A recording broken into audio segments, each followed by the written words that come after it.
Hallo und willkommen in meiner Küche. In diesem Video zeige ich, wie ich einen schlesischen Mohnstriezel backe, so wie es meine Oma und auch meine Mutter gemacht haben. Wer neben Mohn auch gerne einen Marzipanstriezel backen möchte, der schaut sich bitte dieses Video an. Wie ein Marzipanstriezel geht, zeige ich hier. Für das Mohnstriezel wird das Mehl in die Rührschüssel gegeben und man drückt mit einer Soßenkelle eine Vertiefung ins Mehl. In diese Kuhle wird die frische Hefe gebröselt. In die Tasse habe ich die insgesamt benötigte Milch abgemessen und davon werden 2 Esslöffel auf die Hefe gegeben. Die Milch ist kalt, sie braucht nicht erwärmt zu werden. Alles wird ein wenig verrührt, bis man das Gefühl hat, die Hefe habe sich in der Milch aufgelöst. Zum Schluss gibt man noch eine Prise Zucker dazu, damit die Hefe gleich etwas Energie bekommt, wenn sie sich in der Milch entfaltet. Das Ganze wird ungefähr 15 Minuten stehen gelassen. In dieser Zeit kann man sich schon mal die restlichen Zutaten zurechtstellen, die an den Teig gegeben werden, als da wären 100 Gramm Butter, die zimmerwarm sein sollte. Sie wird zur besseren Verarbeitung in Stücke geschnitten. Des Weiteren ein Ei. Die Eierschale bitte nicht wegschmeißen, sondern zur Seite legen. Meine Oma hat außerdem immer noch einen Esslöffel braunen Rum dazugegeben. Die restliche Milch, die ruhig auf den Hefeansatz geschüttet werden kann. Der Zucker, den ich immer am Rand verteile, dann verteilt er sich besser im Mehl. Die Schüssel wird in die Maschine eingespannt und der Knethaken verwendet. Erst wenn man die Maschine zum Laufen gebracht hat, schüttet man das Salz in die Zutaten, am besten ebenfalls am Rand. Salz darf niemals direkt in die Hefe gegeben werden.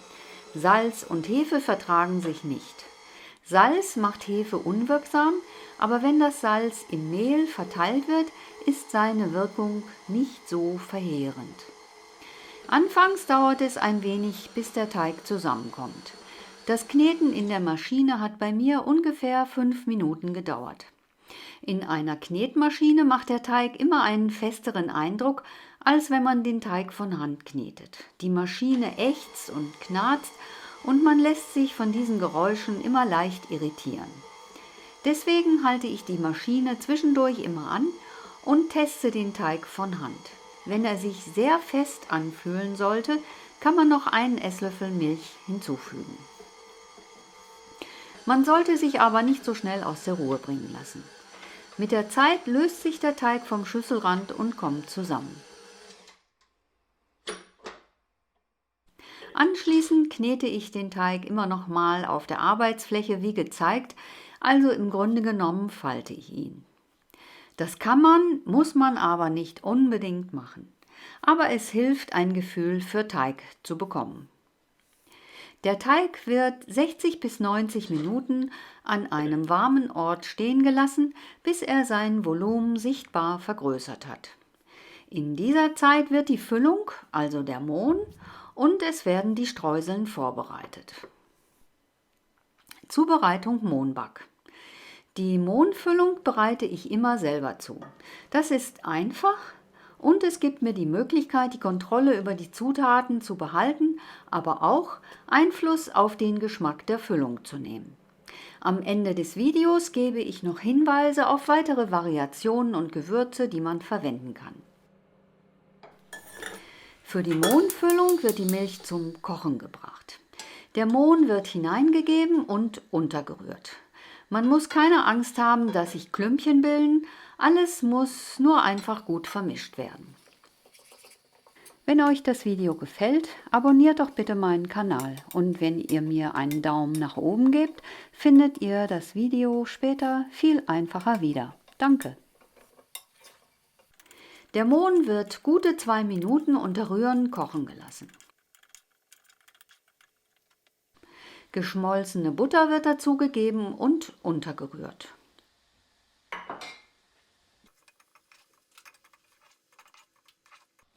Der Mohn wird vom Herd genommen und kann auskühlen. In dieser Zeit kann man die Gewürze des Mohns zubereiten. Eine Vanilleschote wird ausgekratzt. Das geht einfacher, wenn man sie 5 Sekunden, bitte nicht länger, in die Mikrowelle gibt. Man kann natürlich auch Vanilleextrakt oder Vanillinzucker nehmen. Eine feine Reibe wird mit Klarsichtfolie oder Backpapier bedeckt. Die gelbe Schale einer Bio-Zitrone wird abgerieben und wie gezeigt von der Rückseite der Reibe entfernt. Die Folie wird abgezogen, auf eine Unterlage gelegt und jetzt kann die restliche Zitronenschale ganz einfach abgekratzt werden.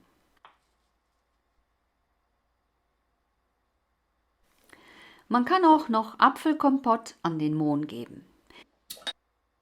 Hier habe ich das Kompott, das ich im Sommer eingekocht habe. 2 Esslöffel geben ein gutes, fein fruchtiges Aroma. Es kommt Zucker dazu, noch nicht die ganze Menge, denn ich möchte nach Möglichkeit Zucker vermeiden. Bevor ich das Ei dazugebe, wird abgeschmeckt, aber der Mohn kann noch etwas Süße vertragen. Auch jetzt die Eierschale bitte aufheben. Es wird nochmal abgeschmeckt. Da meine Mutter das immer gemacht hat, gebe ich auch noch etwas Bittermandelöl dazu, was man leider nur schlecht erkennen kann. Meine Mutter hat immer gemeint, man kann ruhig reichlich Bittermandelöl dazugeben, denn das Aroma würde verfliegen. Ich finde jedoch, der Mohn sollte immer noch nach Mohn schmecken und nicht nach Bittermandelöl, das an Marzipan erinnert. Deswegen verwende ich nur ein paar Tropfen. Aber ihr könnt euch natürlich anders entscheiden. Alles wird wieder verrührt und kann zur Seite gestellt werden. Die Füllung sollte nicht zu flüssig sein, sondern eher etwas zäh, so wie hier. Sollte sie aus irgendeinem Grund zu weich sein, kann man geriebene Mandeln noch dazugeben. Wer mag, kann auch Rosinen an die Füllung geben. Zubereitung Streuseln. Für die Zubereitung der Streuseln werden das Mehl, der Zucker und die mittelweiche Butter in eine Schüssel gegeben. Dann nimmt man die frisch gewaschenen Händchen und zerreibt die Zutaten zwischen den Fingern. Das ist eigentlich schon alles. Mir ist natürlich klar, dass das eine merkwürdige Beschreibung ist, aber man muss wirklich nur in die Zutaten greifen und sie zwischen den Fingern verreiben und das immer und immer und immer und immer wieder. Man kann natürlich auch mit beiden Händen arbeiten, nur sollte dann aber nicht gerade das Telefon schellen. Während man die Zutaten bearbeitet, wird man mit einem wunderbaren Duft nach Butter belohnt. Die Butter sollte nicht zu weich sein, aber auch nicht direkt aus dem Kühlschrank kommen, sonst benötigt man zu viel Kraft. Ich habe 3 Minuten gebraucht, bis die Streuseln fertig waren. Je nachdem, wie fest man sie zum Schluss zusammendrückt, werden sie größer oder kleiner. Das war's auch schon. Streuseln fertig.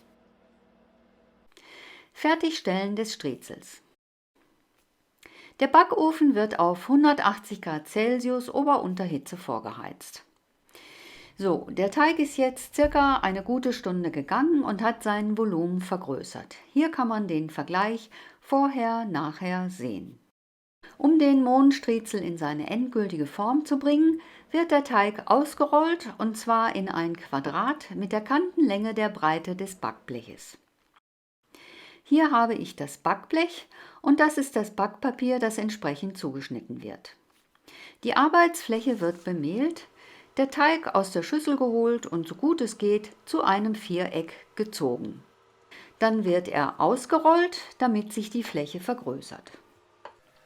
Ecken erhält man, indem man über die Diagonale in die Ecke rollt. Dass der Teig immer wieder in seine alte Form zurück will, ist dabei normal. Manchmal hilft es, den Teig einen Moment liegen zu lassen, damit er sich entspannen kann.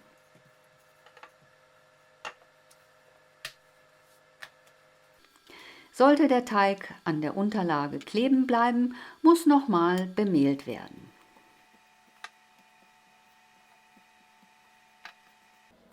Mit dem Backpapier kann ich prüfen, ob der Teig schon groß genug ausgerollt ist. Hier lege ich den Teig auf das Backpapier.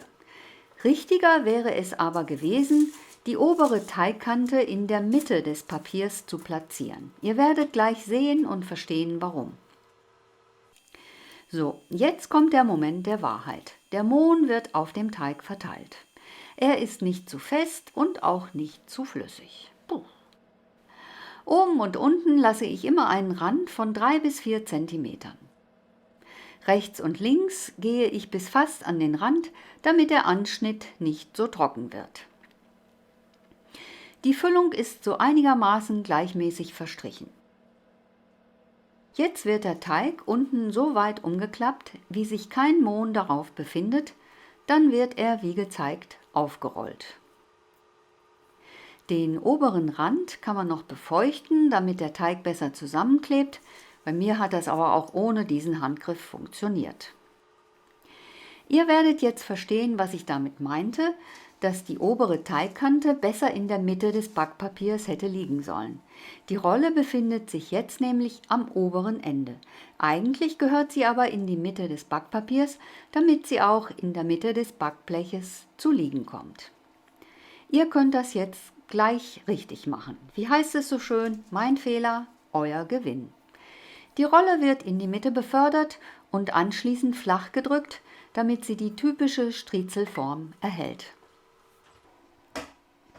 Damit die Streusel auf dem Teig besser kleben bleiben, hat meine Oma den Teig immer mit Eiweiß bestrichen.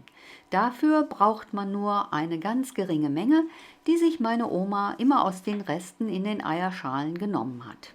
Aus diesem Grunde hatte ich sie zur Seite gelegt und mache es genauso in Gedanken bei meiner Oma. Mit Hilfe des Backpapiers wird der Teig aufs Backblech gegeben und mit den Streuseln bedeckt. Die Streuselmenge ist großzügig bemessen und man kann und muss sie ruhig dick auftragen, denn der Teig geht beim Backen noch auf und die Streuseln werden sich verteilen. Man lässt den Teig nochmals 20 Minuten an einem warmen Ort gehen. Und jetzt geht es endlich ab in den Ofen. Die Backzeit betrug bei mir 40 Minuten bei 180 Grad Celsius Ober-Unterhitze. Aber wie schon oft gesagt, jeder Ofen ist unterschiedlich, dies ist nur ein grober Richtwert, bitte aufpassen. Während dieser Zeit kann man nicht nur die Küche aufräumen, man muss auch noch den Zuckerguss vorbereiten. In eine Schüssel kommen 4 gute Esslöffel Puderzucker und 4 Esslöffel brauner Rum. Wer keinen Rum verwenden will, kann oder darf, nimmt Wasser. Alles wird verrührt und stehen gelassen. Wenn man, so wie ich, leicht verklumpten Puderzucker hat, lösen sich die Klümpchen während der Backzeit auf und die Masse wird wieder schön geschmeidig. Der Mohnstriezel ist fertig gebacken und so sieht er aus. Und jetzt kommt der schönste Teil. Der Puderzucker muss sofort auf den noch heißen Kuchen gegeben werden. Das wird mit Hilfe eines Pinsels gemacht, den man einfach über dem Kuchen kreisen lässt. Auf den heißen Streuseln fängt der Zucker sofort an zu brodeln und zerläuft von ganz alleine. Dabei knistert es immer so wunderschön. Leider ist das nur zu Anfang so, da die Hitze nicht von langer Dauer ist. Zum Auskühlen sollte er auf Kuchendraht gegeben werden. Man kann 2 Kuchendrähte überlappend nebeneinander legen, dann sind sie ausreichend breit.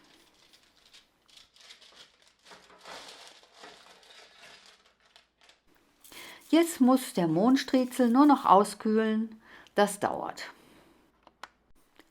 Hier schneide ich ihn an.